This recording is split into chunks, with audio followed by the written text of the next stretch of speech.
CataractCoach.com, podcast series, episode number 154, with Dr. Edgar Espana, explaining corneal scarring, collagen stiffness, incision architecture, and everything else you want to know about the cornea. Welcome back to our Cataract Coach podcast. And today I've got a very special guest, someone who's very brilliant about bridging clinical activities like surgery and what patients you see in the clinic, but also the research that you do in a lab. And this is all about the corneas. This is Dr. Edgar Espana from the University of South Florida in Tampa. Thank you, my friend. Welcome to the podcast. Thank you, Uday. Thank you for having me. For sure. Now, interestingly, you have a very different global perspective on training, because you obviously did all your ophthalmology training initially first in Colombia, but then you've also done a glaucoma fellowship in the U.S., you've done a research fellowship at Bascom Palmer, you've done a cornea fellowship at the Coli Institute. You've got a lot of various experiences behind you. Well, I was when I started working in ophthalmology, doing my residency in Colombia, I spent a lot of time in the eye bank. And my hospital used to have, I don't remember, it was the only or the second biggest eye bank in Bogota. And we spent a lot of time there looking at those corneas and harvesting tissue and everything. And then I started developing just like a taste for something a little bit different from just surgery. And it was nice to collect those cells, and then we look at the specular microscopies. And then I started working on amniotic membrane. We were collecting amniotic membranes from the hospital. We were to the OBGYN floor, and some patient delivered a baby, and then we stole the placentas, and we ran down, and I started working on that. I started developing that appreciation for research in Colombia. But in Colombia, I mean, it's very hard to do basic research. There's no resources, and it's almost impossible. So I contacted Schaefer Sen, who worked in amniotic membrane years ago, and we emailed him and said, "Hey, I'm really interested in amniotic membrane and limbal stem cells and that stuff."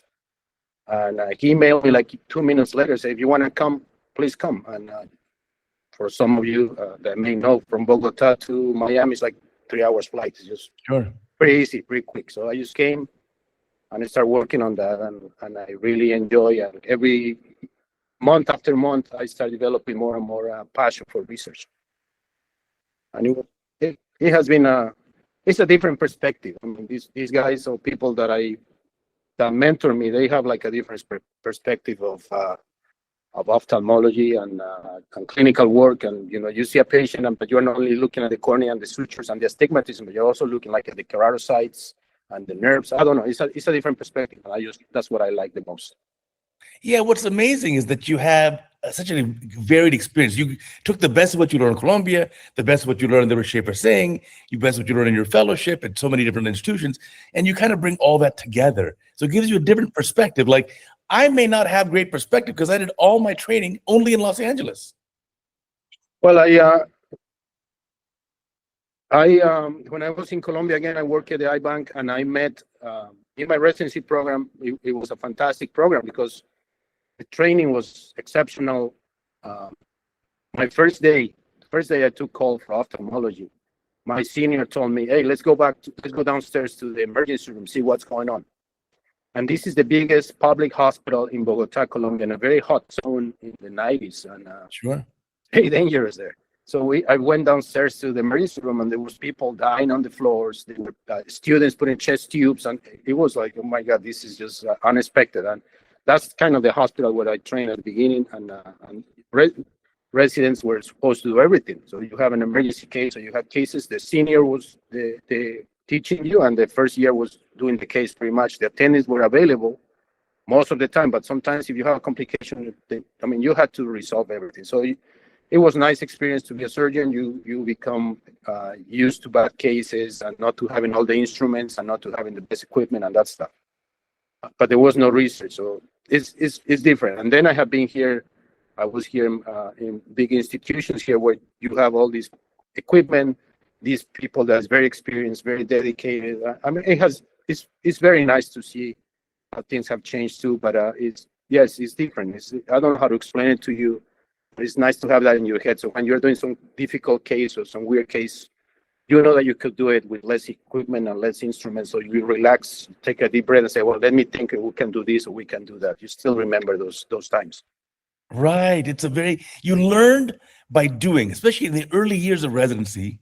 You Yeah, kept your hands doing, you were working all the time. And as you said, sometimes you don't even have the full resources, you don't have the full instruments. You just have to figure it out. you have to figure it out, and that's a nice thing of being trained in a third world country, pretty much, to not all the resources. Although there's places there that have all of them. My institution at that time is a public university, so we didn't have all the resources. Or either we had it, but they were not available at night. If there were some cases we had to do at night or something like that, we always had to try to do the best we could, and that was important because create somehow there's some innovation there for you to Right. develop your own instruments, to your own techniques, little things like that. Well, I think it's very helpful now because you supervise and train residents and fellows there in Tampa, and Tampa General Hospital, TGH. Wow, that's a busy place. You see That's a a busy lot of place. things. It's a busy place. It's a huge place, level 1 hospital, so it's very busy, and there's a lot of trauma.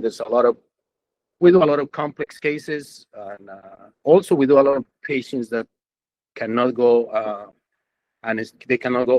They cannot get MAC clearance, so they cannot get anesthesia in a surgery center. So all those bad cataracts in patients that are very sick, they come to this place, and it is sometimes it's challenging. Not only because the cataract itself is difficult, it's because also the medical condition makes it very difficult. Those patients that have neck issues, or they have COPD, so they have to be they cannot lay flat, they cannot go to sleep. All these things can be challenging sometimes. Right. Now, when you're teaching residents, I've heard you talk about your reverse order approach. So instead of having a resident who's brand new, just starting, don't have them make the incision for the surgery, because if they make a bad incision, the whole surgery's a mess. Better to have them start at the back end, maybe just at the end of the case, remove viscoelastic. Yeah, so I think it's easier. People know that if you have a bad incision, that you're done pretty much, or a bad rexis. So, but if you they start learning how to seal the wound, then how to remove viscoelastic, then how to put the IOL. You go backwards. So I think that has been very helpful, and residents and fellows appreciate that. I was doing more resident training in my first years, and in the last 5-6 years, the residents are with me for the cornea cases, but the fellows are with me. They do, let's say we do 50-50 in cataracts with the residents and with the fellows. The residents has been less these days, but I still have residents with me during surgery days. Yeah, that's fantastic. So one thing I would always have the residents do is just start with suturing. Suturing 10-0 nylon on a corneal incision. It sounds easy, but when you're a beginning resident, it's not easy. Well, that's another advantage of my chairman too. He also trained in India, so we are good suturing. Because in third world countries we suture, and then PKPs you gotta suture, or dogs or whatever it is you have a suture. But these days residents don't suture unless they do open gloves at night, or trauma cases that you need to put a lot of stitches. Usually, phaco you put 1 stitch, or in trabeculectomies or tube shunts 10-0 nylon they put 2 or 3 stitches. It's not much. So yeah, it's challenging, and because we do cases at night, sometimes we want the residents to be very efficient. You don't want a resident learning how to do an open glove, learn how to suture at 3 a.m. So yes, we always try to let them learn during the day. Yeah, one of my advice for the residents when I was teaching residents was, can you do what I called CataractCoach 10, 10, 10? Can you do 10 sutures of 10-0 nylon in 10 minutes in the wet lab? And it's not as easy as people think. No. Yes, everything is tricky at the beginning. At least everything is tricky, and the eye or anterior segment surgery, you gotta be so delicate with the movement, with everything. So at the beginning, it takes time, and it's challenging. And I have had couple. I mean, I would say I have chest pain at least 4 times a month with the residents or fellows. Yes, it can be a very stressful thing to do for sure. Now, let's talk just specifically about throwing a 10-0 nylon suture in the cornea. Now, how do you determine the correct depth, and how do you determine the correct tension to close the incision? Well, I usually, when I do PKPs or dogs, or anterior lamellas, whatever, I try to go around 80 to 90% deep, and then the tension, I lock the suture. So when you lock, you can control the tension. I don't use with it, and then on the yes, I lock the first knot pretty much. Then that's how I control the tension. But I was told to go 80 to 90% depth in this stromal depth. Right. Because if you go full thickness, pretty much you're creating a track to the anterior chamber, so that's too dangerous. And if you go to shallow, I don't think the opposition of the tissue is that good. So 80%, 90%, that's how we go. And sometimes, depending on in those dolks, that there's like more tissue in the recipient, you got to bring it down. So you got to kind of play around with how deep you go on one side and on the other side to try to bring the graft under the recipient, so the epithelial cells can go on top of it. Because for epithelial cells, it's hard to go above. They can go under, but it's hard to go on top. They cannot go up. Right. So I talked to someone else who was explaining to me his approach for a corneal laceration, so traumatic corneal laceration, is to suture it at 100% depth, because therefore then he's sure that the layers of the cornea will line up perfectly. There'll be no step, which is different than what I was taught. I was taught, like you, 80, 90% depth, but he says that may cause a step effect at the corneal laceration. I would be worried about what I'm telling you, that you create a track. Communication To the AC, and then you can have a bacteria going straight. I mean, you got one of those sutures get infected, it goes directly into the anterior chamber. So, right. But wound healing, that's what I work on. My research is pretty much stromal wound healing and collagens and that stuff. I will tell you, I think I've been working on that for many years. It's pretty much unpredictable. Who knows how they are going to heal? I was like, it's impossible to know. Some people you put some bad stitches, they heal beautifully, and some people you don't, and they don't heal nicely. I mean, it's impossible to predict what's going to happen in there. Now, you've done a lot of work in the cornea and kind of trying to modulate or minimize corneal scarring and corneal haze. So when I came to the US, I worked with Schaefer-Sen and stem cells at the limbus, epithelium. But and I spent a lot of time on that, and then amniotic membrane to improve wound healing. But if you go to you work in my hospital or any place you work, other places I've been, it's very uncommon to have bilateral chemical burns or things like that. Yes, they exist. They are a disaster. We feel bad for these patients, but that's not very, very common. But the scars, everybody gets scarred. You have herpes, you have shingles, you got trauma, you got a burn, whatever you got a stromal scar. So I focus my research mostly on stromal scars. And one way, and that's the main indication for penetrating keratoplasty or lamellar keratoplasty. So I think doing PKPs or doing lamellar grafts is nice. It's an art. That's how we made our living. We make our livings. But I don't think that's the future. I think the future is to modulate that the scar formation, modulate wound healing. While the scar is forming, you can manipulate the scar.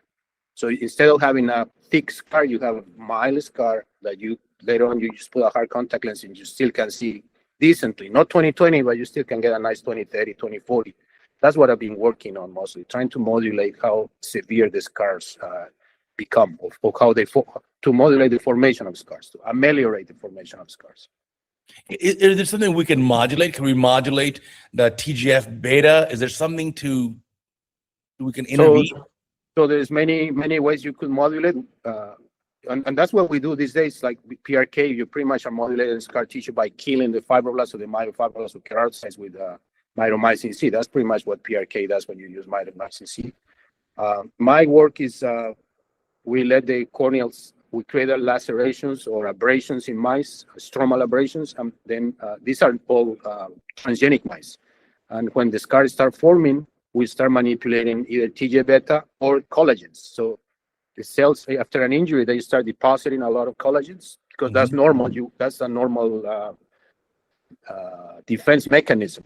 You have a laceration to prevent an infection or to prevent the intraocular contents to come out of the eye. What the body does is just try to close a wound as quick as possible, throw in a lot of collagens. So what we do is decrease the amount of collagens or manipulate those collagens, because collagen is a very complex thing, and we think about collagen like one thing, but it's like 20-something collagens. Right. So my work is in specific collagens, trying to decrease the synthesis of some of those collagens while the wound is healing. But it's kind of working. But people always expect, hey, when are you gonna find a cure for scars? I say, well, I don't know. We keep working. I mean, we can make it better sometimes in mice, but that's different from just having a drop or some type of gene therapy that will just disappear scars that are already formed. So one day will we get to the special drop that we can place after corneal injury that'll prevent the scarring or really minimize the scarring?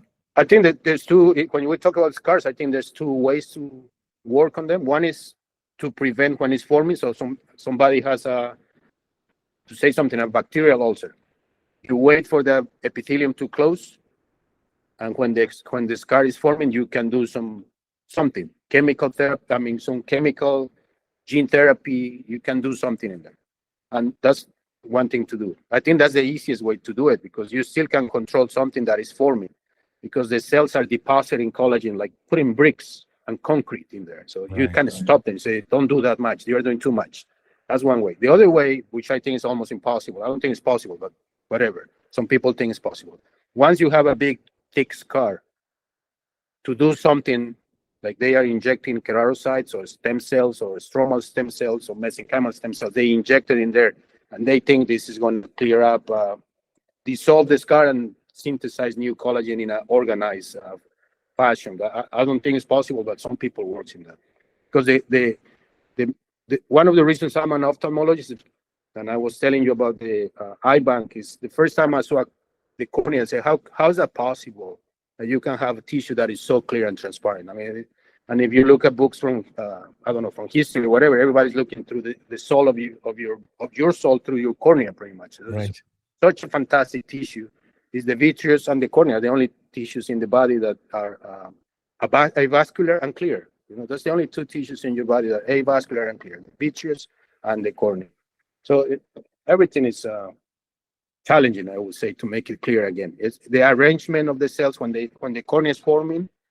All these keratocytes that migrate in and deposit the collagen, so organized, and we see those little collagen fibers in the books. They're all perpendicular and perfectly aligned. I don't think you can replicate that after you have an injury, because that's God's work. I don't think it's possible. That's nature's work. It's very hard to replicate. Right. Now, do you think there'll ever be some other treatment? Like right now, when I do PRK, I'll use dilute mitomycin to help prevent haze or scarring. But is there something else we should do? No, I think there will be more treatment, but mitomycin, I mean, I think, for example, cross-linking is killing also or delaying those keratocytes from replicating. But I don't know if you have seen, we have seen some cases of bacterial infections or herpes recurrence after cross-linking. Right. Where you have killed those first. I mean, the UV light's going to destroy or kill, or create apoptosis of a lot of those keratocytes. And if you get an infection on top of that, those are a disaster. You don't have cells to make collagen to help with the healing, because keratocytes, they probably also call the immune system to come in and say, there's an infection, come help us, and they make collagen and stuff. But if you have mitomycin or UV light creating apoptosis, you're pretty much damaging the defense of the eye. So if an infection happens or something happens, it's a big problem too. So when you manipulate, normal healing also can become a very big problem. Are there other compounds or drugs we could use to do cross-linking instead of riboflavin and UV light? Is there something else that we could do? Is there another potential compound? There's we published a couple of papers recently. There's something called genipin. Genipin is a chemical that. The other thing is cross-linking. We know the tissue gets stiffer, but I don't know. People knows exactly. I don't think anybody knows exactly how cross-linking occurs. But this genipin drop is a cross-linking medication. I'm not sure, but I think it comes from papayas or something like that. And we use it to cross-link tissues, not for keratoconus, but to stop melting after a bacterial infection. So when you're having an infection and you see the cornea is melting, you're worried it's going to perforate.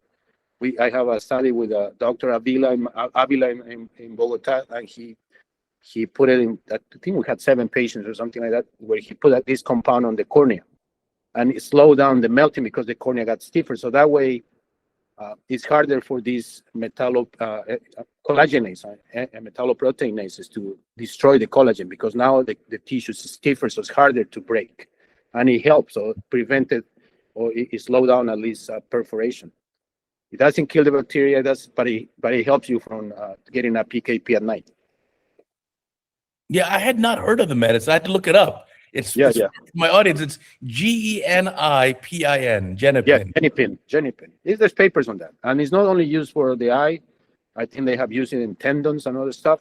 And there has been some research where they injected. I haven't looked at this in the last year, but a couple people in I think in Georgia Tech or something, they were injecting in subtenon to prevent myopia and stuff like that in some myopia model, because it cross-links the collagen in the sclera, so the eye doesn't get longer and longer.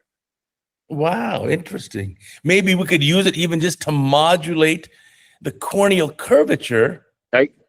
Well, once the cornea is formed, I don't know, but it will make the cornea stiffer, that's for sure. And you just put it in there and you can see how it makes it stiff. You can feel it. You just can feel it. Well, you mean it's fantastic. Well, like today, our approach, if I have a patient who's -3 of myopia and their cornea is 45 diopters, our approach is I'll use an excimer laser or a femtosecond laser, and I'll take away corneal tissue to make their new curvature 42 diopters. But the question is, could I leave all their tissue alone and instead don't take any tissue away, just change the shape of the existing tissue? Well, there's I don't know, this is published, and I know it's not a randomized prospective study or whatever, but there's people saying that use oral riboflavin, and I have seen some data where people says, well, you have your, I don't know what dose of riboflavin for 3 months, and then they come back and they repeat the pentacams and or the topographies or whatever, and there's flattening of the cornea. So without any UV light or anything, I mean, just sunlight UV light. So maybe. And also it's interesting, some research we're currently doing where we work in a lot of mouse. My work is in mouse models of keratoconus or mouse model. We just published a paper where we can create keratoconus in a mouse, for example. But also we have a mouse model of Ehlers-Danlos disease. And Ehlers-Danlos disease, they don't make the right amount of collagen 5. Okay. So they only have 50% of collagen 5, and that way their corneas are very thin. However, they are very stiff. That's why, I think there was a contraindication for LASIK for FDA, Ehlers-Danlos disease, but a lot of people has Ehlers-Danlos it hasn't been diagnosed, and then you don't see ectasias in them. It's because all these collagens and all this cross-linking is weird, and we don't know much about it. But these patients, they have a very thin cornea, but it's stiff, and they don't have more keratoconus. And one of the reasons we're working now is because maybe the cells and the keratocytes in that stroma, they have a lot of senescence. There's a lot of senescence in those cells. So the collagens they make it when patients are younger, in the I don't know, mid-teens or something, they get so activated because there's not enough collagen, or they don't have enough stiffness in the matrix and in the stromal matrix, that they get so activated. They make so much collagen when they are younger, when the patients are in the mid-teens. When they become adults, they have made so much collagen that cornea becomes stiff already. Wow. And that's why they never develop any ectasias or any problems like that. But those cells are not good, and then they don't. They got scars and all this stuff. But it's this nature always trying to compensate to make us function. So with all the different types of collagens, they're all like various building blocks. And so you can try to modulate how much of collagen 5 versus collagen 12 and get a different result. Yes, I think that's and also, for example, TGF beta, collagen 12 somehow regulates TGF beta, collagen 5 regulates TGF beta, and at the same time TGF beta regulates those collagens. It's so complex and so complicated, but I think prevention of scar formation is going to be the future. Now there's some people is using I forgot the name of Steve Wilson's eye drops. They use these for scars too. some forgot the name of the medication they use, but they are using some medications when the scars are there to inhibit myofibroblasts from contracting, survival. So there are going to be more and more things coming because scars is a big problem. I mean, for cornea, for us, what is a bigger problem than a scar? I don't know. I don't think. I don't know, neurotrophic or dry. Well, dry eye is very common, but you don't lose vision of that unless it's very severe. Scars is a big problem for everybody. Not only in the eye. Scar tissue and fibrosis is a problem for living. You can get idiopathic pulmonary fibrosis and die, liver fibrosis, everything. Scar formation and fibrosis is a big deal. For glaucoma surgery is a problem. For epiretinal membrane is a problem. So scar is very, very, very important. Right. If we can learn how to modulate the scarring response in the eye, even rest of the body, that's a huge benefit. That's it. But the cornea gives you an advantage. You can see, you can create a medication. You can do something for pulmonary fibrosis, but you cannot see anything. You don't know what's going on. You got to do spirometries. You got to whatever. In the eye, you can see it live. And if you have those nice mice that you can put on the microscope and the cells are green and red, you can see everything day after day, how scars are forming and stuff like that. So the cornea has that advantage too. So is pretty beautiful. Yeah, that's a big advantage. Did you ever think back in 1990 when you started medical school that you'll spend your whole career focusing on 500 microns of tissue? That's what I tell my wife all the time. I don't understand how this happened, but that's what happened. My father was a urologist. My dream was to be a urologist, and one day I tried to get into residency in urology in South America. I couldn't get in. And then I got into ophthalmology, and I never looked back. And I really like what I do. I think cornea is clear, it's avascular, and also has a lot of immune properties. So that I think is just a fantastic tissue. I just like it. I don't know why. It's just a nice piece of tissue. I think it's much better than urology, for sure. We're talking about the cornea too. You also did some work about endothelial regeneration. You found some slow cycling cells. Tell me about this. Yeah, so I was looking around. Finally, I said I've been working more now in the stromal scar and that stuff. But yes, and there was a time before what's the name, DSWO or whatever, when you remove the decimate, but you don't replace endothelium. And there were some paper that started some papers came saying that there's an option and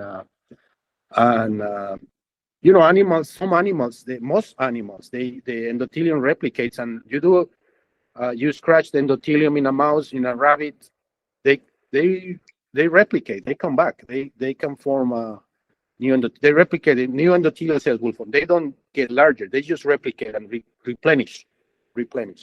But that I know humans, monkeys, and cats, they don't.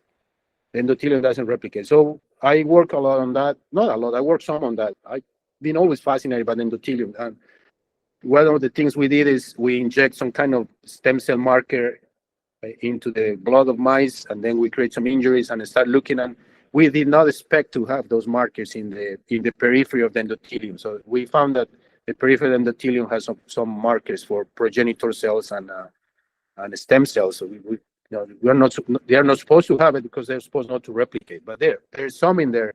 And I think in the future what there are people going to find is those endothelial those progenitor cells at the periphery of the endothelium probably are not good only for replication into the cornea, but also into the trabecular meshwork. So probably those cells go both ways. They go to the cornea or they go to replenish the endothelial cells of the meshwork.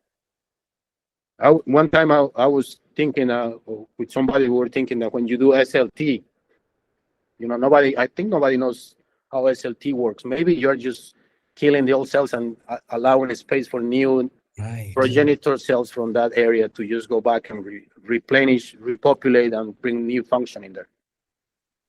There has to be something. The stem cells are there in the periphery of the cornea endothelium.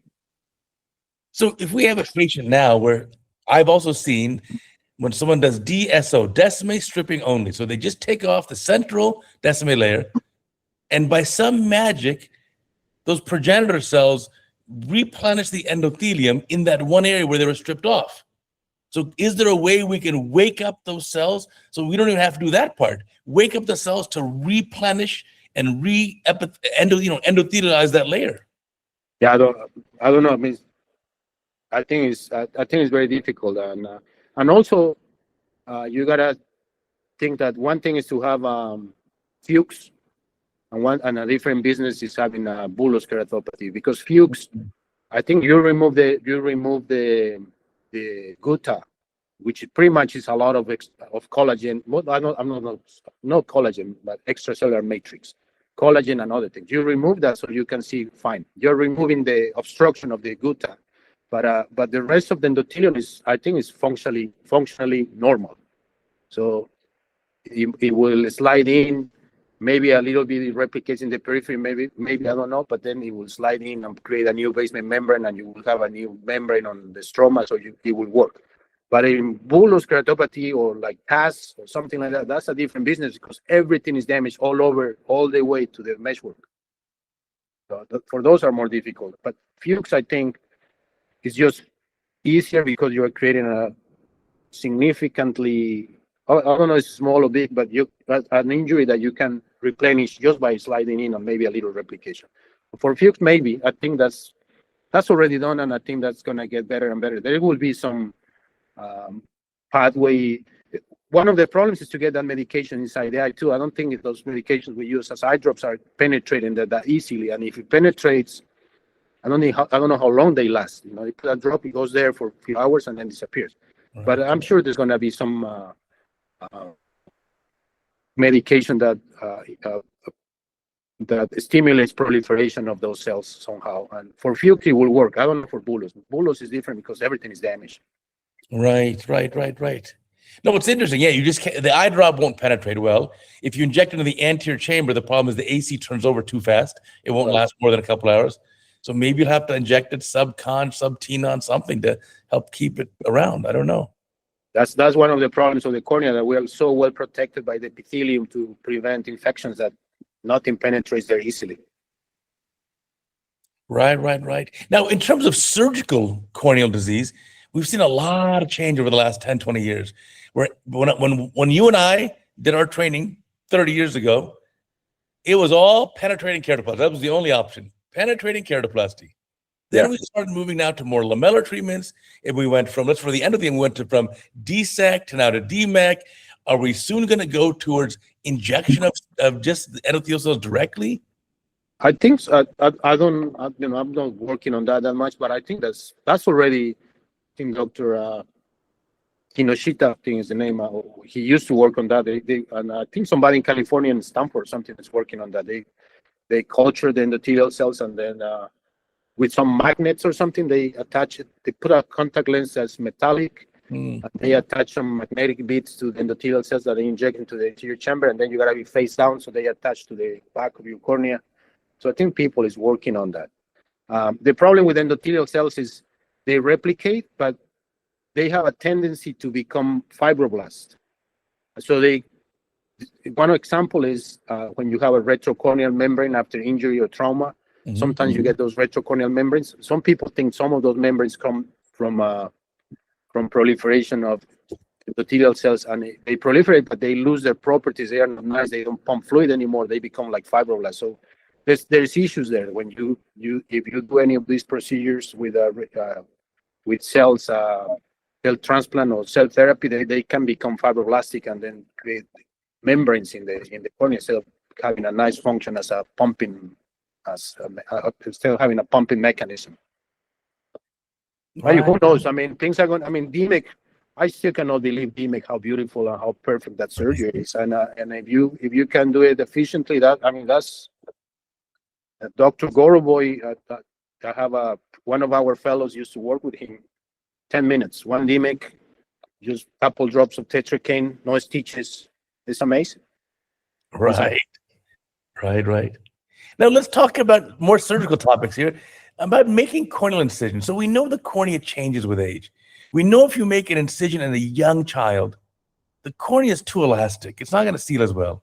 Whereas if you make the same incision in a much older patient, a 70, 80-year-old, the cornea is stiffer and it seals much better. How do we judge when we're making our incision? If you're a young surgeon, you're a resident, And the resident says, Dr. Espana, teach me, how do I judge the tissue to make a really great self-sealing incision? Do I have to take into account any of the corneal stiffness or architecture or the feel of it? Well, I think I really think that you have a lot more. The keratinocytes, they are there, and they continuously, slowly, they make more and more collagen. So when you age slowly, your cornea gets stiffer. PKP in children, or using tissue, the people like, oh, I want not use a cornea from my 8-year-old donor or something. That's so hard to suture. Mm-hmm. And it's just because the cells itself, they keep building more and more tissue, making more matrix, plus there's more natural cross-linking going on, and all that stuff is happening. So I don't know. We don't do that many cataract surgeries or surgeries in children, but when we suture in children, they leak more. That's the way it is. I mean, I don't think there's anything we can do. They just leak a lot. I mean, people in 15, 20, 18 years old, they still leak a lot. So and it's a big laceration. Many times we have to suture and then put some glue or something like that, because they will leak. But I think it's just because that's the way it is. There's still not enough cross-linking, and still the cells haven't built that much of a matrix. When we get older, we keep, the cells, they keep making a little bit of collagens and extracellular matrix with time. So it becomes like that.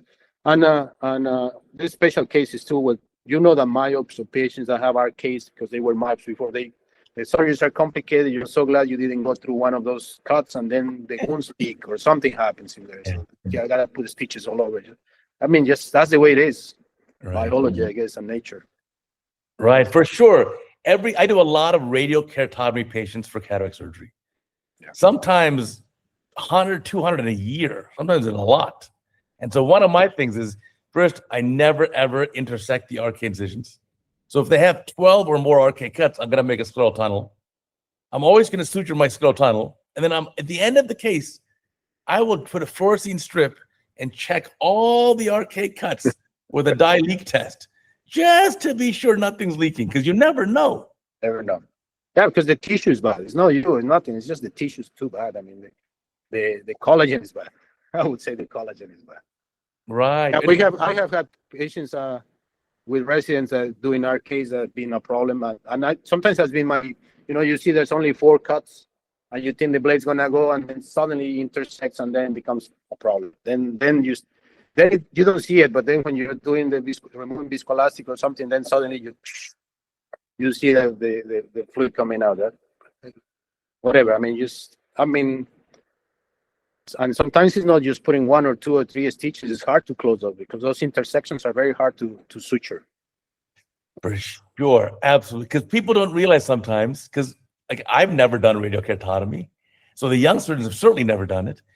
Those cuts that were done 30 years ago are at least 90%. 90%, yeah, 90%. So I think there were some surgeons that even if they leak a little bit, they thought it was even better. Right. They wanted a micro perforation. That's how deep the cuts are. Yeah.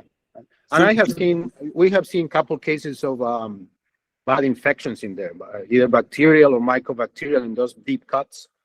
And then when we they end up having a perforation, we do the histology sections and that stuff. You can see they go all the way down, and the epithelium is all the way down there too. So you have almost no stroma left in some of those cases.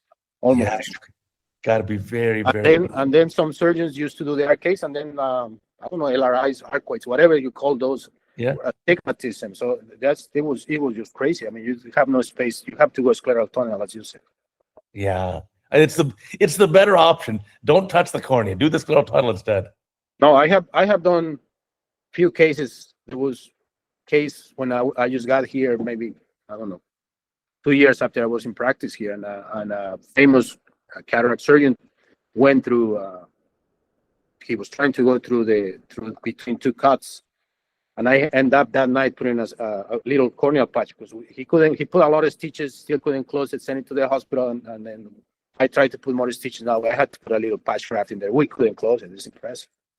Right. There was a surgeon in Tampa many years ago who did, I don't know, there's 20 cuts sometimes. It was just you couldn't. I mean, there's so many cuts. I don't know how they did that. I mean, those corneas were very unstable. And sometimes we still get some of those patients that somebody tries to do cataract surgery and they think they can do it through the limbus or a little bit posterior to the limbus, and then there we go. That's a big problem. Right. Yeah, I agree. No limbus at all. Scleral tunnel is the right way. Scleral tunnel. Yeah. And then even just the infusion pressure of the phaco can cause those incisions to swell and sometimes even leak. That's why you always have to check for sure. I don't know you have seen, but you are in this microscope and the VSS comes to the macros, to the mirror, to the glass of the microscope, the lens of the microscope, leak up. Yeah. It's like you found oil in there. For sure. Now, I saw a patient recently coming to me for surgery. And when I saw the patient, I thought, this patient should rather go to you instead. And here's why. The patient I saw had a very dense cataract, had pseudoexfoliation, but also pseudoexfoliation glaucoma, and had Fuchs dystrophy. And so I was just like, wow. Fuchs dystrophy with a corneal pachymetry less than, let's say, less than 1,000, maybe 850. And also pachymetry of 650 microns, endothelial cell count of less than 1,000 cells per square millimeter. So I just thought, three things at once: dense cataract, pseudoexfoliation glaucoma, and Fuchs dystrophy. Can I send the patient to you instead?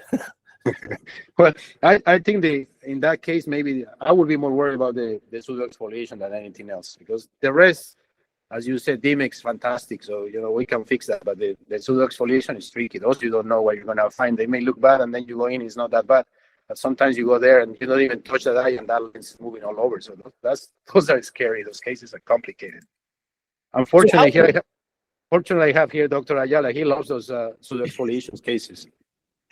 So how would you approach this case? Would you first do the phaco, or maybe phaco plus MIGS, then let it heal up, then come back and do a DMEC? What order would you do? Oh, I think I will do the phaco first. And I'm not a big fan of MIGS. I don't have much experience with MIGS, because they really need good pressure control. And I also don't want, if I need to do a DMEC later, I don't want to have anything in the mesh where that can do weird things. So I would probably do the cataract.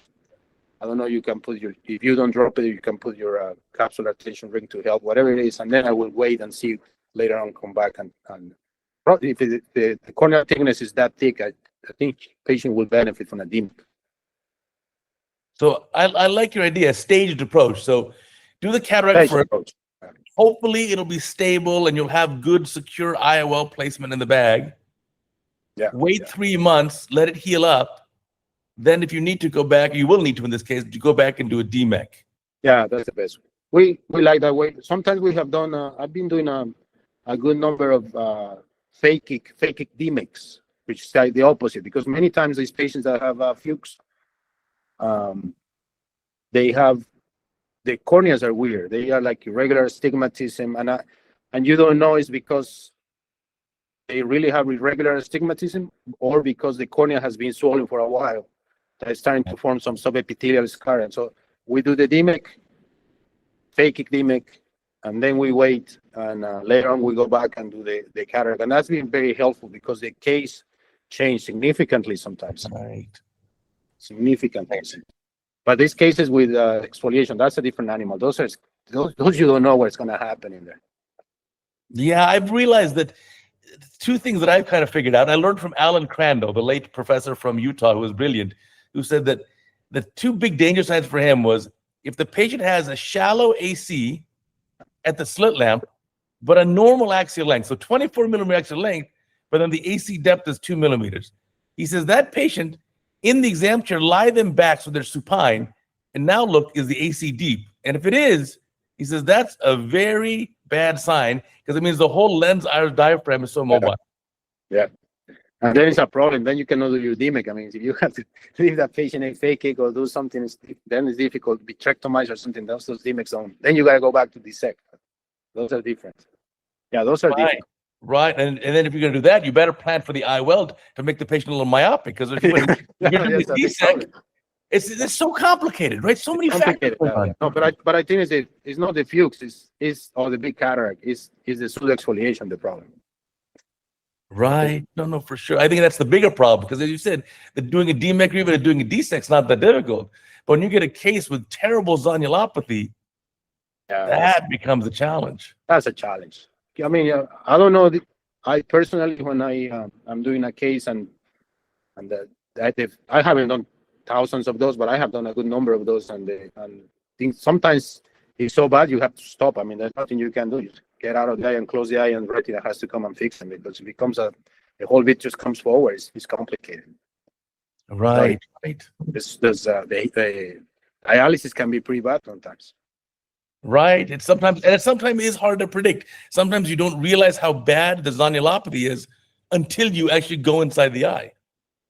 And I have in my practice, I'm the one that speaks Spanish here in my practice, and so all nice ladies from Colombia, Puerto Rico, Venezuela, Mexico, wherever, they want to see Dr. Espana because he speaks Spanish. Because it's, these ladies and some of these people, they have been in this country 2 years, so they haven't seen a doctor for years. So they come with 20/80 cataracts, 20/70 cataracts. Those are huge cataracts, and Right. and when you find these, Hispanic all ladies, they have like short eyes, and those. Once in a while, you find these cases, as you said, they have sonular issues, and it's not fun. You know you're gonna have trouble, so whatever. What can you do? You just have to go and be prepared to have chest pain. Yes, for sure. You give it your best and go in a stepwise, like one step at a time, and just see what happens. You got to just take it one at a time. One at a time. One at a time. Well, the nice thing with big cornea specialists is, for me, for example, when I phaco or I'm teaching the residents or the fellows, I tell them, just bring the phaco more anterior. I don't care. If something Right. happens, we will fix it. Don't break the capsule. Just bring it more anterior. We will. I mean, it's hard to damage the cornea unless you really go through the decimate pretty much, but it will heal. But just stay away from the posterior capsule as much as you can. Bring it anterior, in the center and anterior to the pupil.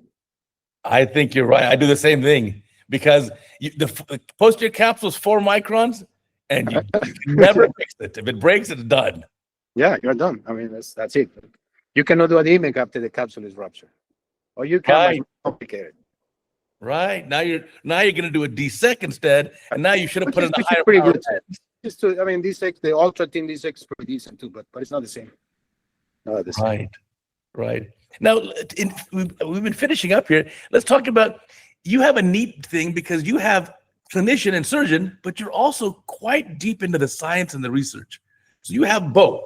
Whereas for me, I don't do any basic science research. I don't have any mice models. I don't do any of this. I'm very much on the surgical side, clinical side. So you spent thousands of hours in the lab, thousands of hours in the operating room. What do you think are the most important things you've learned in the last 20, 30 years that you can offer to the young ophthalmologists? Well, I that's one of my plus Dr. Ayala also has me doing committees, a committee for whatever, go to the surgical committee, whatever, do these associate program director fellowship, all these things that we have to do in academics. That takes a lot of time. But to answer your question, one of my goals is when I came, I was with Schaefer Seng. I was with Jean-Marie Parel, who invented the vitrectoral Bascom Palmer. I was in Cleveland Clinic with Steve Wilson, Ron Kruger. Who else was in Cleveland? Dupes, BJ Dupes. All these are clinician scientists. I did glaucoma with a doctor that he's retired now. His name was Robert Rich. He was very inspiring. He's a glaucoma doctor in New York. All these people always had in their mind that it's important to know these basics and to bring something different to, I'm not saying academic, but innovation, or to move forward a little bit with the field.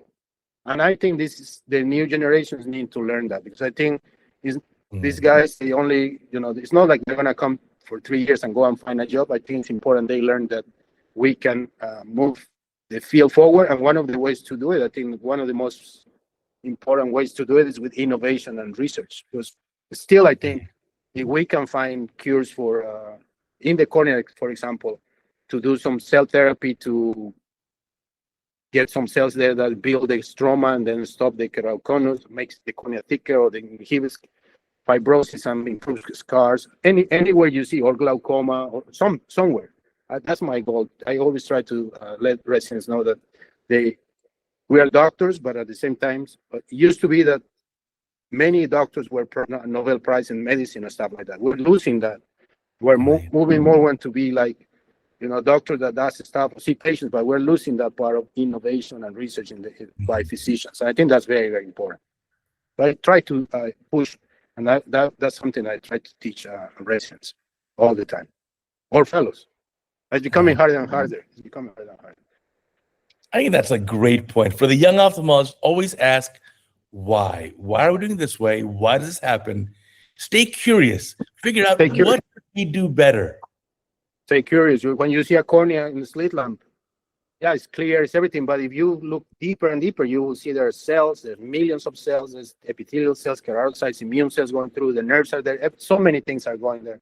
And something happens in there, things won't work. So, stay curious and keep learning. I like keep learning. I write grants for NIH, and it's a lot of work. But every time I write one of those, I have to read a lot of basic science. I got to read wound healing on the skin. I read a lot about collagens and extracellular matrix in cancer. So it's weird. I have to read that because I'm a cornea doctor and I'm doing other stuff.